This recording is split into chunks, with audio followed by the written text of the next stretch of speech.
দেহা মানুহ summer vacation almost আজিৰ পৰা আৰম্ভ হ'লে।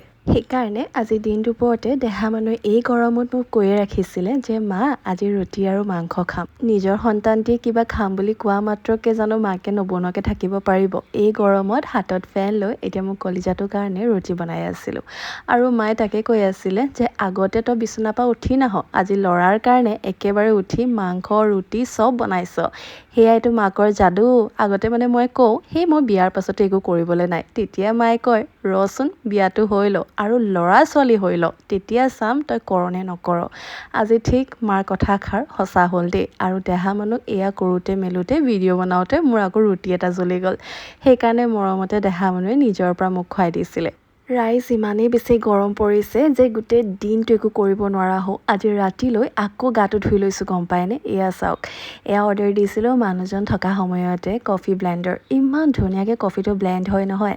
আজি বোলো এয়াকে টেষ্ট কৰি চাওঁচোন, সঁচাই বিৰাটেই বেছি ভাল। মোৰ দেহাৰ আকৌ এটা বৰ ভাল লক্ষণ আছে, সেয়া হৈছে যদি মই কিবা এটা কওঁ পুতুককৈ বুজি পাই যায়। ছামাৰ ভেকেশ্যন আৰম্ভ হ'ল বুলি কন্দা কাটা আৰম্ভ যে দেউতাকৰ ওচৰত যাবলৈ মন, গতিকে সেয়াই বুজাই আছিলোঁ যে কেইদিনমানৰ পাছত যাম।